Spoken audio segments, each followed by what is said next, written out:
It's August 2nd, 2023. It's This Week in Comics.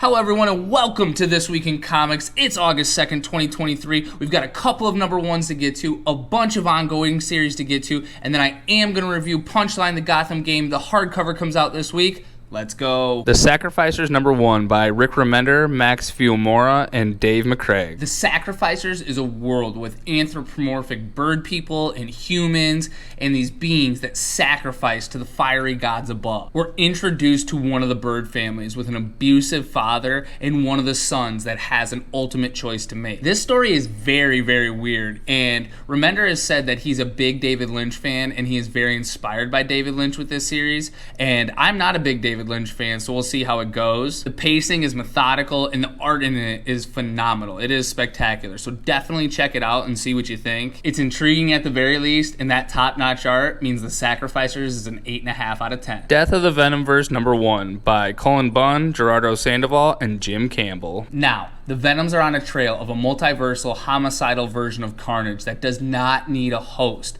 And this Carnage is going through all the multiverses, killing Venoms and stealing the powers that they have. Promise of a run-in with the Symbiote 6 and with Agent Venom and all of her other Venoms on Carnage's tail. The Death of the Venomverse has a very strong start. 8 out of 10. The Amazing Spider-Man Annual number 1, The First Story by Erica Schultz, Julian Shaw, and Andrew Dahlhaus. As you can tell by the cover, the first story involves Janine Gobi, or Hallows' Eve. Check out last week's episode if you want to see my review of the miniseries, but this is the very next follow-up to that miniseries. In this story, Janine comes up with a plan to break out Ben Reilly from the Limbo Embassy where he's been sentenced to serve. However, the pesky introduction of Peter Parker and him getting in the way leads to Janine and Peter getting thrown out of the embassy. It's a simple adventure with spectacular art that actually really does a great job of highlighting Ben Reilly, Janine Gobi, and Peter Parker. The Amazing Spider-Man Annual number 1, definitely pick it up if you're a Hallows' Eve fan. It's a 7.5 out of 10. What If Dark Venom number 1 by Stephanie Phillips, Jethro Morales, and Israel Silva. A what if story where Ben Grimm takes on the Venom symbiote right after he comes back to the Fantastic Four. After bonding with the symbiote, he actually ends up turning to the Lizard for help, but the end result is dark and horrendous. What If Dark? This is great art and a great story. Another strong showing for What If Dark.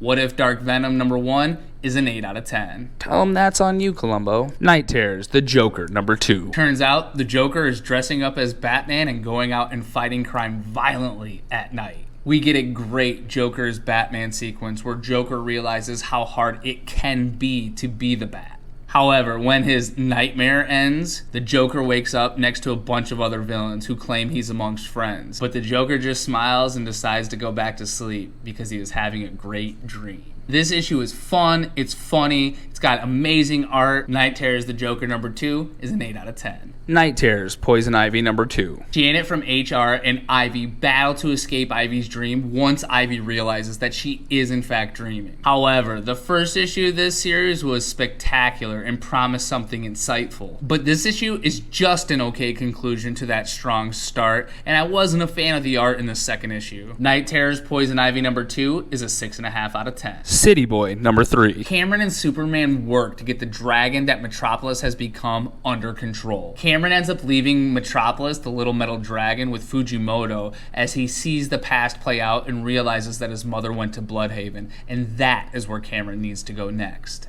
The art in this issue seemed a little bit off for some reason, but the plot definitely did move forward. City Boy number 3 is a 7 out of 10. Peacemaker Tries Hard number 4. Peacemaker and Red Bee continue their journey to take down Mala and Brain, a World War II pilot, a cocaine-fueled supervillain, a daring escape, and a looming threat are all revealed in this issue. I love the art, I love the humor, I love this book. Peacemaker Tries Hard number 4 is an 8.5 out of 10. The Last Ronin, The Lost Years, number 5. In the wake of Shaka's sacrifice, Mikey finally makes his way to Deathworm. The final battle ensues, and our time with The Last Ronin might be done. Except the new Turtles and Casey Marie are preparing to take the battle from the sewers to the new streets of New York. A good conclusion to the Lost Years storyline and the setup of the B story of the all-new Turtles is going to lead into The Last Ronin Revolution come December. I'm excited for the new Turtles. The Last Ronin, The Lost Years number 5 is an 8 out of 10. The Justice Society of America number 5. In this issue, Helena warns her father about what the future holds for him and in turn turns herself into a paradox. The various Justice Societies of America fight Dagaton in the final battle climaxes. Later, the return of Stargirl and some of the characters from Stargirl and the Lost Children kick the second arc into motion. I'm excited to see where the story goes as the story continues down the new golden age. I love Michael Jannon's art. I love the story so far. The Justice Society of America number 5 is an 8 out of 10. Black Cloak number 6. Black Cloak's first arc ends explosively as the secrets of Kyros, of Phaedra, of the entire kingdom come to a head. The horrors that power the city of Kyros might not even be as bad as the horrors and chaos that might lie ahead. This issue was emotional and it was a good send-off of the first arc with plenty of setup and intrigue for the second arc. Black Cloak number 6 is an 8 out of 10. Scarlet Witch number 7. Turns out at the end of last issue that it wasn't Magneto but his clone, Joseph. A man who pulls stories from the Ideaverse comes through the Red Door and asks for Wanda's help. A town taken over by the world of the Wizard of Oz, a battle of witches, and a tease of villains and gods to come. Scarlet Witch number 7 is another amazing issue, an 8 out of 10. Love Everlasting number 10. The end of the second arc of this Image series by Tom King sees us understanding the rules and the motivations of the world, but this series is so slow. I enjoy the series enough and I trust Tom King, and when Joan and this series return in November, I hope it's finally going to kick into high gear. But for right now, Love Everlasting number 10 is just a 7 out of 10. Punchline, The Gotham Game by Teeny and Blake Howard, Gleb Melkinev, Luis Guerrero, and Becca Carey. I collected all 6 issues of this series and the hardcover comes out this week, so here's the review. Punchline has been acquitted of all crimes and sets her sights on Alleytown. She reforms the Royal Flush Gang and saves our boy Navy, aka One-Eyed Jack, and from there puts her plan of controlling Gotham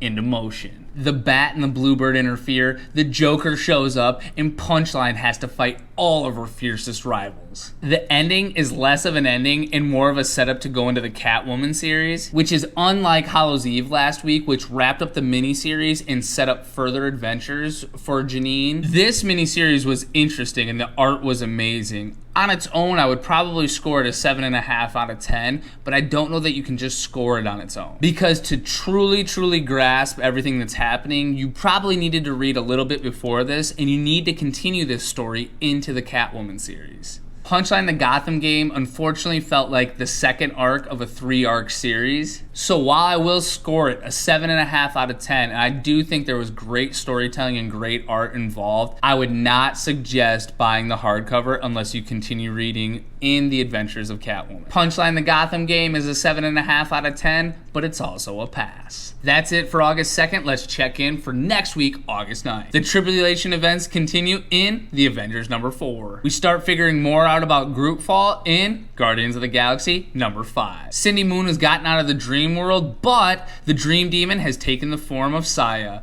in Silk number 4. We're going to check in with Spider-Man Annual number 1. This is the Contest of Champions, not this last week's issue. We have the Enfield Gang Massacre number 1. We have Batman and Scooby-Doo Adventures number 11. We're going to check in with Danger Street number 8. We have the next issue of the main series of Night Terrors and Night Terrors number 3. Our tie-in issues for Night Terrors next week will be Green Lantern number 2, Shazam number 2, and Zatanna number 2. We have Multiversity, Harley Screws Up the DCU number 6, and we'll actually review that entire series. We're going to check in with the We Are Legends line with Spirit World number 4. And last but certainly not least is one of my new favorite series, World's Finest Teen Titans number 2. That's it for this week and touching in on next week. Briefly, I wanted to touch on My Adventures with Superman episode number 5. Turns out Jimmy's conspiracy videos are being debunked on the internet. And right when Jimmy gets to work, Steve, the sports reporter, asks Jimmy to help him out. Turns out Steve's the one debunking his videos. Meanwhile, Lois is still trying to get Clark to admit that he's Superman, and we know Superman is connected to the new tech somehow. Slade Wilson, Amanda Waller, and a general show up with 2 giant robots to take on Superman.